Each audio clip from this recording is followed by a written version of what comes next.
Next we are going to study, that is rocket propulsion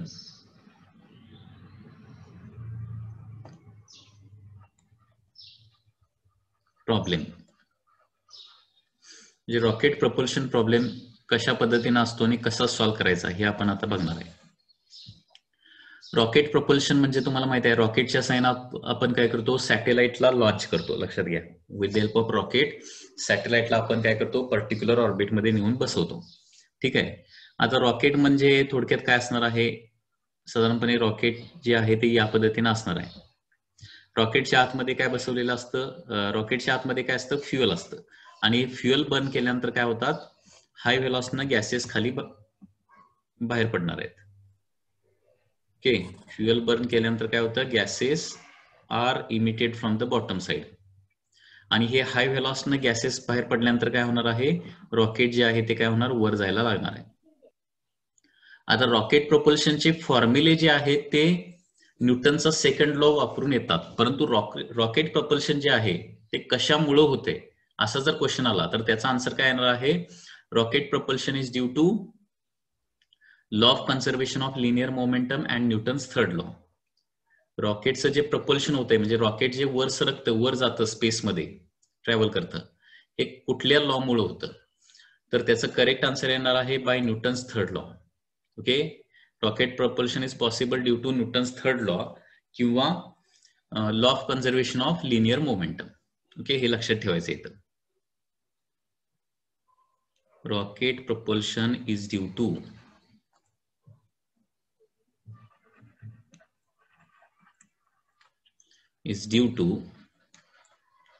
law of conservation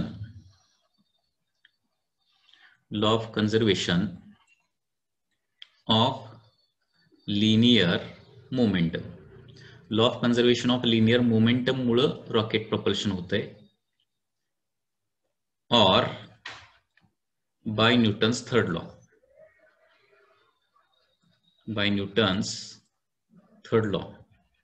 Newton's third law मुळे rocket propulsion होत आहे. Okay, हे लक्षात घ्या. आता रॉकेट प्रपल्शन प्रॉब्लेम सॉल्व्ह जर करायचा असेल तर त्याला लागणाऱ्या टर्म्स कुठल्या कुठल्या आहेत बघा, आणि त्याचे फॉर्म्युले काय काय येणार आहे हे आपल्याला बघायचं आहे. लेट, या सगळ्या टर्म व्यवस्थित अगोदर अंडरस्टँड करून घ्या. Let V R is the exhaust velocity of the gases. Exhaust velocity of gases. Okay, याच्यामध्ये फिअर काय आहे, एक्झॉस्ट व्हेलॉसिटी ऑफ गॅसेस आहे, म्हणजे किती व्हेलॉसिटीनं गॅसेस रॉकेट मधून खाली बाहेर पडतात त्याला एक्झॉस्ट व्हेलॉसिटी ऑफ गॅसेस, त्याला फिअरनं आपण डिनोट करतो. Okay, it is denoted by fear.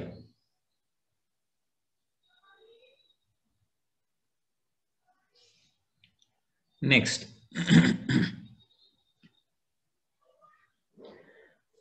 Term जे आहे that is dm by dt. तर हे dm by dt म्हणजे काय आहे, rate of consumption of fuel आहे. Rate of consumption of fuel म्हणजे रॉकेटमध्ये जे काय फ्युएल आहे ते सर्टन रेटनं काय करणार आहे, आपण कन्झ्युम करणार आहे, बर्न करणार आहे. कारण ते फ्युएल बर्न केल्यामुळे काय होणार आहे, हाय व्हेलॉसिटी गॅसेस जे आहेत ते रॉकेटमधून बाहेर पडणार आहेत, त्याच्यासाठी फ्युएल बर्न करावं लागणार आहे. Okay, rate of consumption of fuel हे कसं असणार आहे, kg पर सेकंड मध्ये असणार, म्हणजे पर सेकंड किती किलोग्राम ऑफ फ्युएल काय करावं लागणार, बर्न करावं लागणार. आता इथं आणखी एक गोष्ट काय होणार आहे, फ्युएल जसं आपण बर्न करणार तसं रॉकेटचं मास काय होईल, कमी कमी कमी होत जाणार.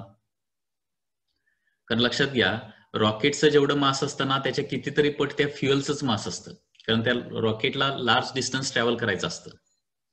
आणि त्याच्यामुळं असं पण होऊ शकेल की रॉकेटचं मास जर 5 kg असेल तर कदाचित फ्युएलचं मास 500 kg असेल, असं पण होऊ शकते. आणि फ्युएल जसं बर्न होईल तसं काय होणार आहे, रॉकेटचं टोटल वेट किंवा टोटल मास जे आहे ते काय होणार, कमी कमी कमी कमी होत जाणार, हे लक्षात घ्या. So dm by dt is rate of consumption of fuel किंवा rate of decrease of mass with respect to time येणार आहे.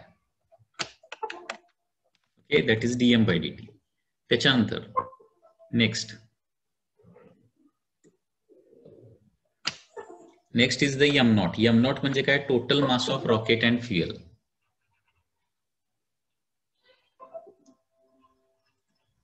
Total mass of rocket and fuel, त्याला एम नॉट असं आपण म्हणतो. म्हणजे रॉकेट प्लस फ्युएल दोघांचं मास आहे ते लक्षात घ्या. एम नॉट काय आहे? Mass of the rockets plus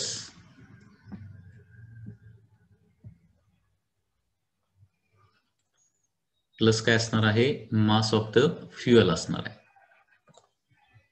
initial. Okay. त्याच्यानंतर एम आर म्हणजे त्याला काय म्हणणार आपण? मास ऑफ रॉकेट असं म्हणणार. M R is the mass of rocket. Okay. आणि जस्ट एम म्हणजे काय? Mass after time T. कारण हे मास जे आहे, रॉकेटचं मास जे आहे ते कॉन्स्टंट राहणार नाही. फ्युएल बर्न होईल तसं काय होणार आहे? टोटल मास, रॉकेटचं मास म्हणण्यापेक्षा टोटल मास जे आहे ते काय होणार? कमी कमी कमी कमी होत जाणार आहे. ठीक आहे. एम आर म्हणजे मास ऑफ रॉकेट किंवा रॉकेटच्या बॉडीचं फक्त मास. या टर्म अगोदर लक्षात आलंय का बघा? कारण या टर्म आपल्याला इक्वेशन मध्ये वापरायचे आहेत. FR म्हणजे exhaust velocity of the gases. dm/dt is the rate of consumption of the fuel. m0 is the total mass of the rocket, that is total mass of the rocket and fuel येणार आहे. त्याच्यामध्ये MR म्हणजे काय येणार आहे? M capital R म्हणजे फक्त मास of rocket येणार आहे. ओके. आणि M म्हणजे काय? Mass after time T, total mass after time T. T time नंतर टोटल मास किती राहिलेला असणार आहे. ओके. याच्यामध्ये कॉन्स्टंट काय असणार आहे? MR कॉन्स्टंट असणार आहे. मास ऑफ रॉकेट म्हणजे MR जे आहे, ओके, ते मास म्हणजे काय? त्याच्या बॉडीचं मास, ते कॉन्स्टंट राहणार. आणि याच्यातलं कुठलं मास कमी कमी होत जाणार with respect to time? Fuel burn होईल तसं मास ऑफ द फ्युएल कमी होत जाणार आणि त्याच्यामुळे टोटल मास काय होणार आहे? विथ रिस्पेक्ट टू टाइम कमी कमी कमी होत जाणार आहे. आता याच्यामध्ये रॉकेट प्रपल्शन प्रॉब्लेम मध्ये फर्स्ट इम्पॉर्टंट फॉर्म्युला काय येतो? That is thrust force on the rocket. This is the first formula. Thrust force on rocket म्हणजे रॉकेटला अपवर्ड डायरेक्शन ढकलणारा फोर्स किती असणार आहे? एफ थ्रस्ट असं आपण त्याला म्हणतो. थ्रस्ट फोर्स म्हणजे पुढे ढकलणारा force. Thrust force on the rocket हा असणार आहे, it is by Newton second law of the motion, FR dm/dt. हा फॉर्म्युला लक्षात ठेवावा लागेल. ओके. कारण इथं रिलेटिव्ह व्हेलॉसिटी जी आहे, रिलेटिव्ह व्हेलॉसिटी म्हणण्यापेक्षा एक्झॉस्ट व्हेलॉसिटी जी आहे ती कॉन्स्टंट असणार आहे आणि मास विथ रिस्पेक्ट टू टाइम काय होणार आहे? चेंज होणार आहे. बरोबर आहे ना? आपला बघा फोर्सचा फॉर्म्युला काय आहे? dp/dt आहे, म्हणजे dmv/dt आहे. आता इथे व्हेलॉसिटी कॉन्स्टंट आहे ना, परंतु मास काय होणार आहे? चेंज होणार आहे. सो फी dm/dt किंवा FR dm/dt हा फॉर्म्युला आहे. हा व्हेरी इम्पॉर्टंट फॉर्म्युला आहे, लक्षात घ्या. थ्रस्ट फोर्स ऑन रॉकेट किती असणार आहे? FR dm/dt. Thrust force on rocket is equal to FR dm/dt. त्याच्यानंतर next, when rocket is just lifted equation काय येणार आहे? When rocket is just lifted. Just lifted म्हणजे काय होतंय? हवेमध्ये तरंगतंय, सस्पेंडेड कंडिशन मध्ये आहे, फ्लोटिंग कंडिशन मध्ये आहे एअर मध्ये. ठीक आहे. म्हणजे ते खाली पण पडत नाही किंवा वर पण जात नाही. या कंडिशनला काय म्हणणार आपण? जस्ट लिफ्टेड असं म्हणणार. आता जस्ट लिफ्टेड कंडिशनचं इक्वेशन काय येणार आहे? जस्ट लिफ्टेड कंडिशनचं इक्वेशन, तर हे इक्वेशन असं येणार आहे. आता या रॉकेटला वर ढकलणारा फोर्स म्हणजे काय असणार आहे? F थ्रस्ट असणार आहे आणि खाली ओढणारा फोर्स म्हणजे रॉकेटचं टोटल वेट. ठीक आहे. जस्ट लिफ्टेड कंडिशनला काय येणार आहे? In equilibrium F thrust should be equal to काय असलं पाहिजे? mg असलं पाहिजे, म्हणजे त्यावेळेचं जे काय मास असेल ते. Okay. So therefore when rocket is just lifted formula येणार आहे FR dm/dt is equal to काय येणार? mg येणार आहे. FR dm/dt is equal to mg. मग याच्यावर क्वेश्चन कसा येतो? तर रॉकेटला जस्ट लिफ्ट करायचं असेल तर किती रेटनं फ्युएल कन्झ्युम करावं लागेल असा क्वेश्चन येतोय जनरली.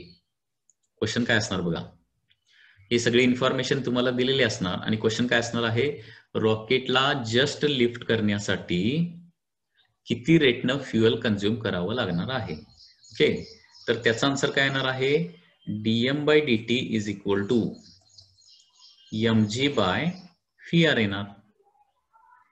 म्हणजे रॉकेटला एअरमध्ये सस्पेंड करून ठेवायचं असेल तर एवढ्या रेटनं फ्युएल तुम्हाला, एवढं kg/सेकंड फ्युएल तुम्हाला बर्न करावं लागणार आहे. याच्यापेक्षा कमी फ्युएल बर्न केलं तर रॉकेट खाली पडणार, खाली येणार, आणि याच्यापेक्षा जास्त फ्युएल कंझ्युम केलं तर काय होणार, रॉकेट जे आहे ते ऍक्सेलरेशन वर जाणार आहे. फॉर्म्युले लक्षात येत आहे का बघा, इथपर्यंत कुणाला काय डाऊट आहे का? व्हेरी सिंपल फॉर्म्युले आहेत.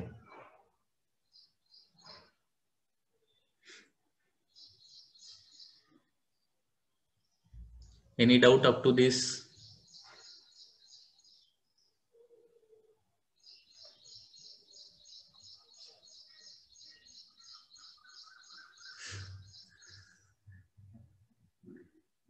थ्रस्ट फोर्स म्हणजे एक फोर्सच असतो, लक्षात घ्या. Thrust force is nothing but a force. फक्त त्याला थ्रस्ट म्हणजे ढकलणारा फोर्स असं असतं ते. ओके, थ्रस्ट म्हणजे ऍक्च्युअली फोर्सच आहे, लक्षात घ्या, दुसरं काय नाही. फक्त फोर्स म्हटला तरी चालेल, force on the rocket. Okay, तर फोर्स ऑन रॉकेटचा फॉर्म्युला काय बघा, Vr dm/dt. काय फॉर्म्युला आहे, Vr dm/dt. Vr म्हणजे काय, रॉकेटमधून जे गॅसेस बाहेर पडतात हाय व्हेलॉसिटीनं, त्याची व्हेलॉसिटी. dm/dt म्हणजे rate of consumption of fuel, किती kg/सेकंड फ्युएल बर्न होत आहे. जस्ट रॉकेट लिफ्टेड करायचं असेल, when rocket is to be just lifted, काय होणार आहे, ft is equal to mg, that is Vr dm/dt is equal to mg. म्हणजे रॉकेटला जस्ट लिफ्ट करायचं असेल तर किती रेटनं फ्युएल कंझ्युम करावं लागेल, त्याचा फॉर्म्युला येणार mg डिवायडेड बाय Vr. त्याच्यानंतर ऍक्सेलरेशन ऑफ द रॉकेट जर प्रोड्यूस करायचं असेल तर त्याचं इक्वेशन काय येणार आहे, म्हणजे वर आता न्यायचं आहे रॉकेटला, काय करायचं आहे, वर न्यायचं आहे. Okay, when rocket moves up with acceleration a,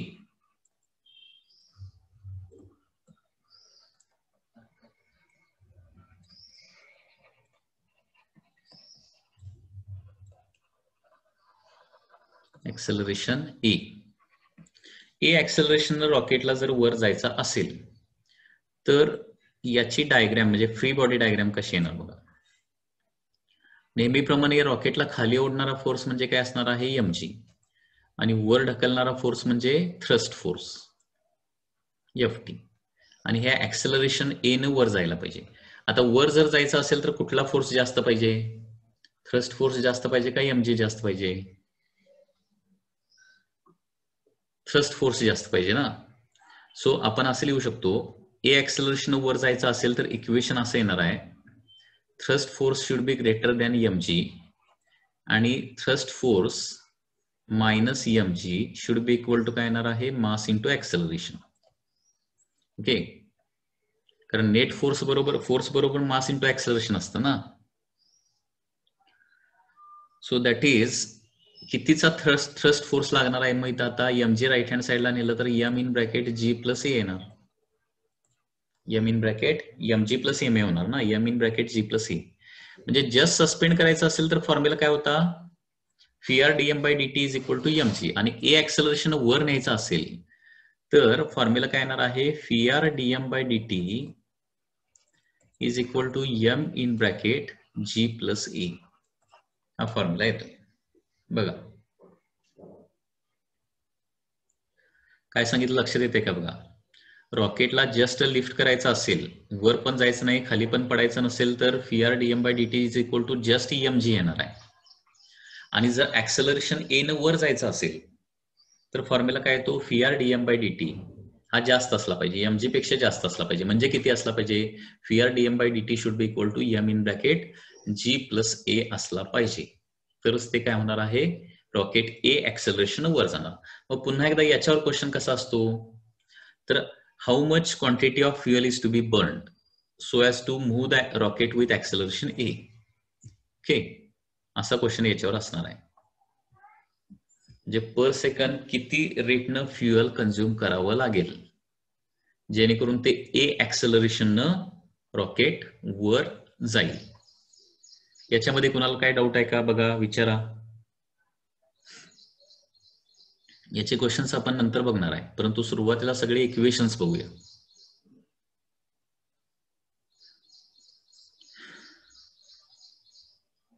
त्याच्यानंतर आणखी एक महत्वाची गोष्ट म्हणजे काय, टी टाइम नंतर किती मास शिल्लक असणार आहे रॉकेटचं. टी टाइम नंतर किती मास शिल्लक असणार आहे, मास आफ्टर टाइम टी. कारण सुरुवातीला मास किती असणार,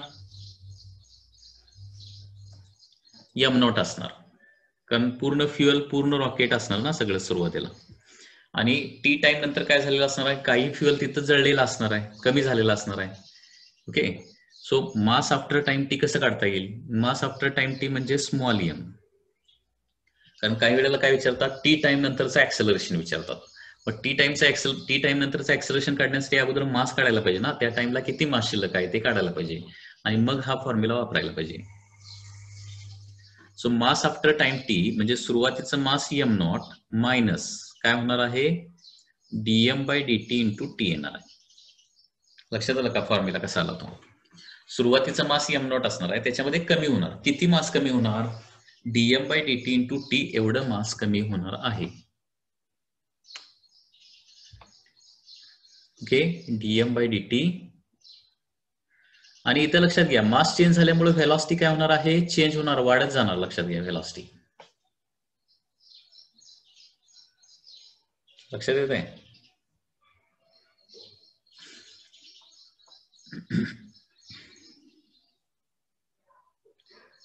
म्हणजे हेच सॅटेलाइट लॉन्चिंग प्रोसेसमध्ये, स्पेस सॅटेलाइट जे आहेत त्याच्यामध्ये, रॉकेट्समध्ये हे सगळे इक्वेशन्स वापरले जातात. लक्षात घ्या.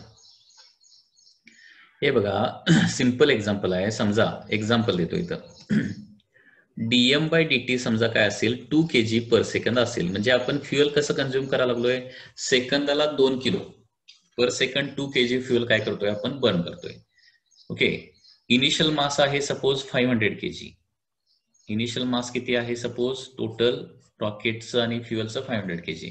तर असं विचारलं, आफ्टर 10 सेकंड किती मास शिल्लक असणार आहे. बघा, सेकंदाला किती 2 kg पर सेकंड बर्न होतंय, 10 सेकंड मध्ये किती बर्न होणार, मग 20 kg बर्न झालेला असणार. मग 500 मधलं 20 कमी होणार ना, म्हणजे किती येणार, 480 येणार. ओके, सो टी टाइम नंतरचा मास म्हणजे dm/dt ला म्हणजे 2 kg पर सेकंडला 10 सेकंद म्हणजे टी न मल्टिप्लाय करायला पाहिजे आणि ते m0 मधून मायनस करायला पाहिजे. काय सांगितलं, लक्षात येत आहे. Mass after time T, T time नंतर मास म्हणजे m0 minus dm/dt into T. Okay, म्हणजे एक एक्झाम्पल, सुरुवातीचा मास सपोज 500 kg असेल, dm/dt 2 kg पर सेकंड आहे, म्हणजे प्रत्येक सेकंडला 2 kg per second fuel burn होत आहे.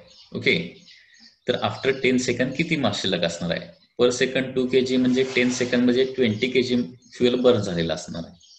20 kg मायनस करावं लागेल. सो 500 मायनस 20 म्हणजे आन्सर काय येणार इथं, 480 kg अजून टोटल मास शिल्लक असणार आहे रॉकेटचं.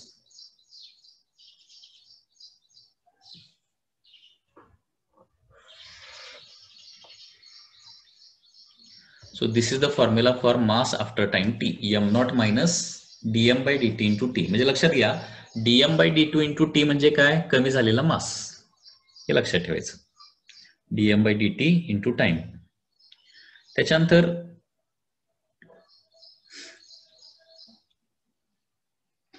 Next is acceleration after time T विचारलं. ऍक्सेलरेशन काढायचं तर इथं हाच फॉर्म्युला येणार आहे, ft minus mg divided by A. Acceleration काढायचं आहे, रॉकेटचं acceleration. Rocket acceleration of rocket, acceleration of rocket after time t. T time नंतरचा अगोदर मास काढावा लागेल आपल्याला आणि त्याच्यानंतर हे बघा पुन्हा एकदा तीच डायग्राम. वर ढकलणारा फोर्स म्हणजे एफ थ्रस्ट, खाली ओढणारा फोर्स म्हणजे mg, आणि suppose acceleration A is in upward direction. ठीक आहे. आता ऍक्सेलरेशन वर जायचं असेल तर थ्रस्ट फोर्स हा काय असला पाहिजे, mg पेक्षा जास्त असला पाहिजे कंपल्सरी. ठीक आहे. मग नेट फोर्स किती ऍक्ट होणार आहे, thrust force minus mg. Okay. Net force बॉडीवर किती ऍक्ट होणार, net force ft minus mg is equal to काय येणार, ma येणार. अँड देअरफोर ऍक्सेलरेशन किती येणार आहे, ft minus mg divided by m. म्हणजे त्यावेळी ऍक्ट होणारा thrust force minus mg divided by m. So this is the acceleration at that particular instant येणार आहे.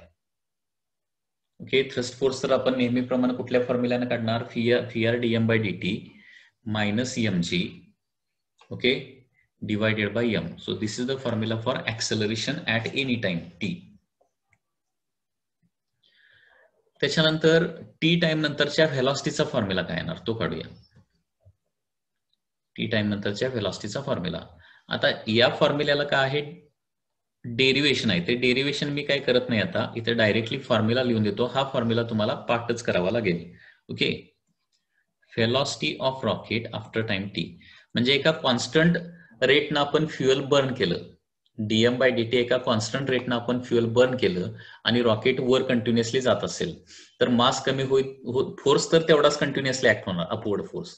कारण फोर्सचा फॉर्म्युला काय, Vr dm bye dt.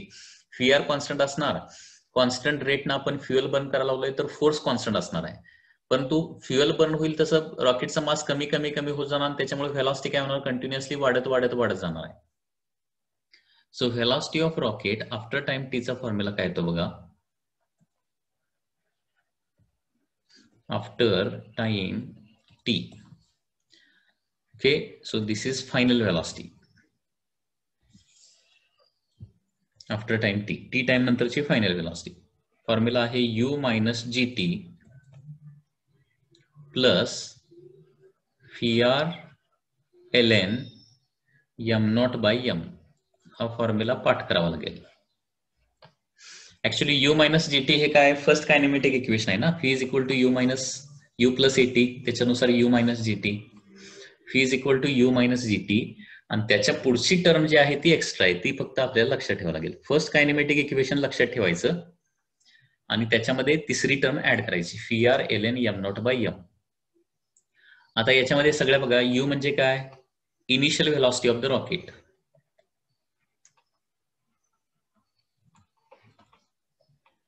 Initial velocity of rocket. आता generally rocket rest पासूनच वर जाणार आहे, त्याच्यामुळे इनिशियल व्हेलॉसिटी 0 असणार आहे. परंतु ही इनिशियल व्हेलॉसिटी काही प्रॉब्लेम मध्ये येऊ शकते. कधी येऊ शकते, तुम्ही बघितलेलं असेल, रॉकेट लॉन्चिंग जी आहे process, multi stage launching process असते. मल्टी स्टेज म्हणजे नंबर ऑफ स्टेजेस मध्ये रॉकेट काय होतात, बर्न होतात. फर्स्ट स्टेजचे रॉकेट पूर्णपणे बर्न झाले तोपर्यंत रॉकेटला काहीतरी व्हेलॉसिटी मिळालेली असणार आहे. आणि ती सेकंड स्टेज रॉकेट ज्यावेळी आपण बर्न करणार ना, त्यांना पहिल्या स्टेजनं दिलेली व्हेलॉसिटी ही इनिशियल व्हेलॉसिटी असणार आहे. ती तिथं आपण म्हणजे मल्टी स्टेज इग्निशन प्रोसेसमध्ये यू येतं. सिंगल स्टेज प्रोसेसमध्ये यू काय असणार आहे, 0. कारण अर्थ वरून आपण ज्यावेळी सुरुवातीला सोडणार त्यावेळी इनिशियल व्हेलॉसिटी काय असणार, त्याची 0च असणार ना. ठीक आहे. जे सिंगल स्टेजला यू 0 येतं, मल्टी स्टेजला यू प्रत्येक स्टेजला जे काय असेल व्हेलॉसिटी ती म्हणजे यू घ्यावी लागणार. ओके. म्हणजे रॉकेट बर्न करायच्या अगोदर असणारी व्हेलॉसिटी त्याला initial velocity of the rocket. Okay. G म्हणजे acceleration due to gravity, T म्हणजे टाइम, ज्या टाइमला आपल्याला व्हेलॉसिटी फाइंड आउट करायचं आहे. Vr म्हणजे तर तुम्हाला माहितीच आहे, एक्झॉस्ट व्हेलॉसिटी, किती व्हेलॉसिटीनं गॅसेस बाहेर पडतात. ln म्हणजे काय रे, ln म्हणजे काय सांगा, ln म्हणजे log to the base E, natural log म्हणायचं त्याला. ln म्हणजे काय, नॅचरल लॉग किंवा log to the base E. हा formula log to the base 10च्या स्वरूपात असा आपण लिहू शकतो. हा फॉर्म्युला असा लिहू शकतो, u minus G T plus Vr log to the base E आहे. ln म्हणजे शॉर्ट मध्ये लिहितो आपण, actually log to the base E m not by m. Okay. m not म्हणजे initial mass, total initial mass, आणि m म्हणजे काय, त्या टी टाइमला असणारा मास, टी टाइम नंतर राहिलेला मास लक्षात घ्या. ते आपण काढू शकतो. टी टाइम नंतर किती मास शिल्लक असणार आहे. किंवा हे आपण असं लिहू शकतो u मायनस जी टी. आता लॉग टू द बेस ईचं लॉग टू द बेस 10 मध्ये कसं कन्व्हर्जन करायचं रे. लॉग टू द बेस ईचं लॉग टू द बेस 10 मध्ये कसं कन्व्हर्जन करायचं. हा फॉर्म्युला माहिती पाहिजे तुम्हाला. इट इज 2.303 न मल्टिप्लाय करावं लागतं. V R log of M not by M to the base 10 येणार आता. आणि लॉग 10 ची value generally log to the base 10 ची व्हॅल्यू जनरली तुम्हाला काय केली जाते, एक्झाम मध्ये दिली जाते, क्वेश्चन मध्ये दिली जाते, हे लक्षात घ्या. ओके, त्याच्यामुळे हे कॅल्क्युलेशन तुम्हाला करावं लागेल. आता याच्यामध्ये जर इनिशियल व्हेलॉसिटी 0 असेल तर फॉर्म्युला काय येणार. इफ म्हणजे फर्स्ट स्टेज रॉकेटला इनिशियल व्हेलॉसिटी 0च असते. इफ इनिशियल व्हेलॉसिटी 0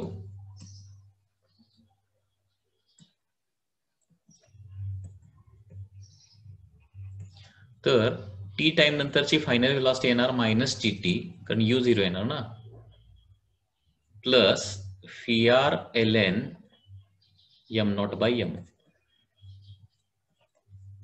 ओके, आणि इनिशियल व्हेलॉसिटी 0 आहे, त्याचबरोबर ग्रॅव्हिटी पण काही वेळेला निग्लेक्ट केली जाते.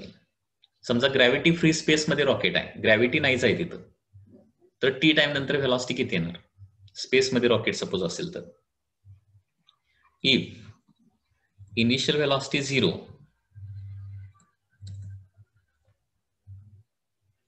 अँड ग्रॅव्हिटी निग्लेक्ट केली, काही वेळेला ते क्वेश्चन मध्ये दिलेलं असतं निग्लेक्ट ग्रॅव्हिटी म्हणून असं दिलेलं असतं, तर त्यावेळी हे इक्वेशन वापरावं लागेल. ग्रॅव्हिटी निग्लेक्टेड असेल तर फायनल व्हेलॉसिटी आफ्टर टाइम टीचा फॉर्म्युला येणार फक्त तिसरी term V R L N M not by M. तर हा फॉर्म्युला खूप म्हणजे खूप महत्वाचा आहे. फॉर्म्युला बघा, पूर्ण formula U minus G T plus V R L N M not by M. V R L N M not by M, तिसरी टर्म फक्त लक्षात ठेवावी लागते. ऍक्च्युली हे फर्स्ट कायनेमॅटिक इक्वेशन आहे, माहिती आहे ना. बॉडीवर प्रोजेक्ट केली you velocity, first kinematic equation काय येणार यू मायनस जी टी. याच्यामध्ये फक्त काय केलंय V R L N M not by M ही तिसरी टर्म तुम्हाला लक्षात ठेवायची आहे आणि ती तिथं ऍड करायची आहे V R L N M not by M. आता याच्यामध्ये हे एल एन म्हणजे log to the base E आहे, त्याचं लॉग टू द बेस 10 मध्ये कन्व्हर्जन करायचं असेल तर हा कन्व्हर्जन फॅक्टर एक तुम्हाला लक्षात ठेवावा लागेल 2.303. ठीक आहे, आणि त्याच्यानंतर जर ग्रॅव्हिटी निग्लेक्टेड आणि इनिशियल व्हेलॉसिटी 0 असेल तर फक्त थर्ड टर्मच तिथे येणार आहे. Only third term will be there. So this is the general formula and these are the special case formulae. Velocity after time t जर काढायचा असेल तर. ओके, सो रॉकेट प्रोपल्शनचे एवढे फॉर्म्युले लक्षात ठेवले तर याच्यापेक्षा वेगळा कुठलाही प्रॉब्लेम एक्झाम मध्ये येत नाही. ओके, याचे काही आपण प्रॉब्लेम्स काय करूया, सॉल्व्ह करूया.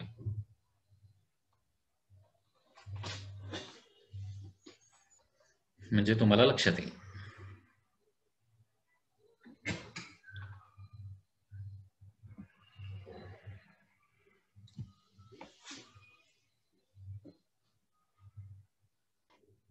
So this is one problem.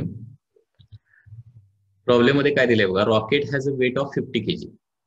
Okay, रॉकेटचं वेट 50 kg दिलंय, कंटेन्स 450 kg फ्युएल. म्हणजे एम नॉट किती येणार इथं, एम नॉट म्हणजे mass of the rocket plus mass of the fuel येणार. That is 50 plus 450 that is equal to 500 kg is the total mass of the rocket. Maximum exhaust velocity is 2 kilometre per second, म्हणजे V R दिलंय 2 kilometre पर second, म्हणजे 2000 SI system मध्ये घ्यावं लागेल 2000 metre per second. Find rate of fuel consumption just to lift. हा this is the first question, हा पहिला question आहे. जस्ट टू लिफ्ट, तर तुम्हाला माहित आहे इझी कंडिशन आहे. जस्ट टू लिफ्ट काय व्हायला पाहिजे, थ्रस्ट फोर्स आणि एमजी दोन्ही इक्वेट व्हायला पाहिजे. थ्रस्ट फोर्सचा फॉर्म्युला काय आहे, that is V R D M by D T should be equal to काय झालं पाहिजे, एमजी झालं पाहिजे. सो व्ही आर ची व्हॅल्यू आहे 2000, डीएम बाय डीटी म्हणजे rate of consumption of fuel काढायचं आहे. एमजी ची व्हॅल्यू किती होणार 500 इंटू 10, जी ची व्हॅल्यू आपण इथे किती घेऊया 10 घेऊया. ओके, सो हे किती येणार आहे 500 into 10. So D M by D T final answer काय येणार तुमचं, rate of consumption of fuel किती करावं लागेल, 2.5 kg पर सेकंड करावं लागणार आहे. 5000 डिवायडेड बाय 2000, 5/2 फक्त राहणार. Okay, very simple problem.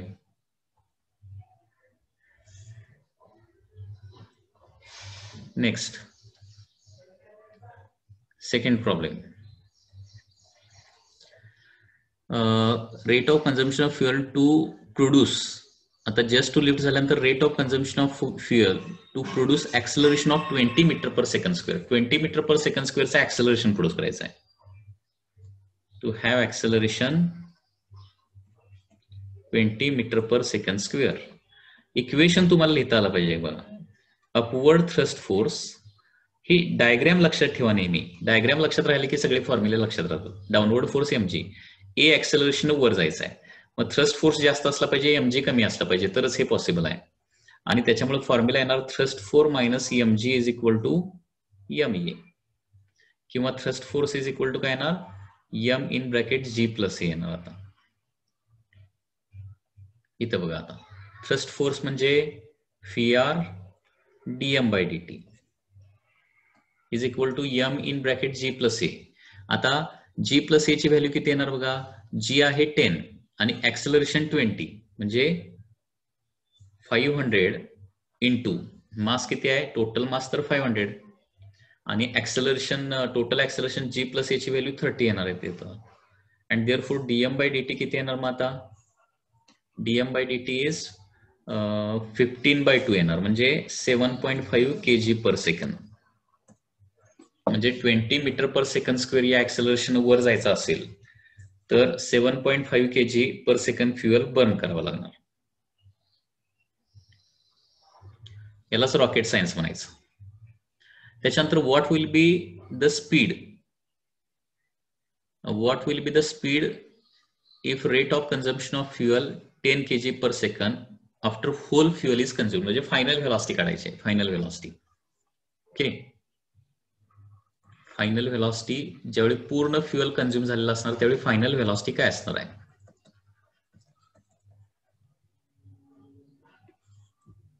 तर ते इक्वेशन वापरूया आता. फायनल व्हेलॉसिटी काढायचं आहे. हा, तर पुन्हा एकदा बघा, फायनल व्हेलॉसिटी काढायची आहे आपल्याला ज्यावेळी पूर्ण फ्युएल संपलेला असेल त्यावेळीची फायनल व्हेलॉसिटी. तर फायनल व्हेलॉसिटीचा फॉर्म्युला काय, v is equal to u minus G T plus vr ln m0 by m. आता स्टार्टिंग फ्रॉम रेस्ट असल्यामुळे u काय घेणार आहे, मी 0 घेणार आहे. इथं निग्लेक्ट ग्रॅव्हिटी जर म्हटलं असतं तर जीटी पण 0 घेतलं असतं, परंतु निग्लेक्ट ग्रॅव्हिटी वगैरे असं इथं काय म्हटलेलं नाही क्वेश्चन मध्ये. तर लक्षात ठेवा, निग्लेक्ट ग्रॅव्हिटी जर असं म्हटलेलं असेल तर काय करायचं, जीटी पण 0 घ्यायचं. आता जी इथं निग्लेक्ट ग्रॅव्हिटी म्हटलेलं नाही त्याच्यामुळे जीटी घ्यावं लागेल. आता जी ची व्हॅल्यू किती लिहिली 10, परंतु टाइम किती घ्यावा लागेल, टाइम म्हणजे टाइम टी म्हणजे काय असणार आहे, होल फ्युएल कन्झ्युम करण्यासाठी लागणारा टाइम. ओके, आता मला सांगा 10 kg पर सेकंड या रेटनं फ्युएल कन्झ्युम केलं तर पूर्ण फ्युएल संपायला किती वेळ लागणार, सांगू शकताय किती वेळ लागणार, बोला लवकर. 450 डिवायडेड बाय 10 सेकंड, हा 45 सेकंड होणार आहे. ओके, प्लस आता हे लॉग टू द बेस काय असतं, ई असतं, तर log to the base 10 conversion करण्यासाठी 2.303 लिहितो इथं अगोदर. त्याच्यानंतर VR लिहितो, VR किती आहे 2000 metre per second. VR is 2000 metre per second. Log to the base 10. m0 म्हणजे इनिशियल मास किती होतं, 500 होतं. इनिशियल मास किती होतं टोटल, म्हणजे सुरुवातीला ज्यावेळी फ्युएल बर्न करायला चालू केलं त्यावेळी 500. फायनली मास किती शिल्लक राहणार, म्हणजे ज्यावेळी पूर्ण फ्युएल कन्झ्युम होणार आहे त्यावेळेचं मास, फायनल मास लिहायचं आहे. म्हणजे 10 kg पर सेकंड न ते बर्न होणार, 450 फ्युएल पूर्णपणे केजी बर्न होणार आहे. रॉकेट तर जळू शकणार नाही ना, रॉकेटचं 50 kg फायनली मास राहणार ना तिथं, 50 kg. हा correct. So phi is equal to minus 450, 10 into 45 minus 450 plus हे 2.303 इंटू 2000 म्हणजे 2 न मल्टिप्लाय केलं तर 4606 येणार आहे, बरोबर आहे ना, 4606. अँड लॉग ऑफ 500 by 50 म्हणजे 10 येणार ना, to the base 10. Log of 10 to the base 10 किती येतं? Log of 10 to the base 10 1 येतं. Correct. So minus 450 plus 4606. So final velocity त्याची झालेली असणार आहे 450 जर मायनस केलं तर 4056 सॉरी 4156 येणार. 4156 मीटर पर सेकंद एवढी फायनली व्हेलॉसिटी त्याची येणार आहे, किंवा 4.156 किलोमीटर पर सेकंद. म्हणजे कंटिन्युअसली 10 kg पर सेकंद या रेटनं फ्युएल बर्न केला तर 45 सेकंद मध्ये फ्युएल पूर्णपणे जळणार आहे, आणि 45 सेकंद नंतर त्याला पूर्ण व्हेलॉसिटी किती मिळालेली असणार आहे? 4.156 किलोमीटर पर सेकंद एवढी व्हेलॉसिटी मिळालेली असणार आहे. ओके, तर हा एक इम्पॉर्टंट प्रॉब्लेम आहे. या टाईपचेच प्रॉब्लेम तुम्हाला नीट किंवा जेईई मेन्सला येणार आहेत, याच्यापेक्षा वेगळा प्रॉब्लेम काही येत नाही. त्याच्यामुळे हा प्रॉब्लेम जो आहे तो काय करा, रिपीटेडली थोडंसं प्रॅक्टिस करा. हा प्रॉब्लेम समजला का? कुणाला काय डाऊट आहे का या प्रॉब्लेम मध्ये?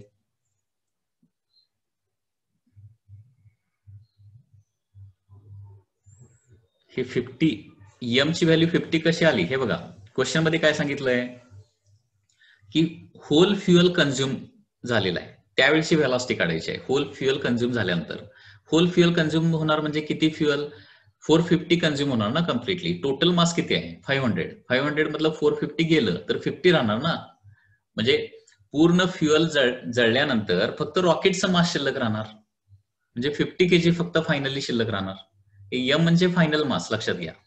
एम म्हणजे फायनल व्हेलॉसिटी काढायची आहे, म्हणजे शेवटी शिल्लक राहणारा मास फक्त इथे घ्यायचा आहे. Okay, that is 50 only. कारण फ्युएल तेवढं जळणार आहे, रॉकेटचा मास फायनली शिल्लक राहणार 50 kg. So this is the final velocity.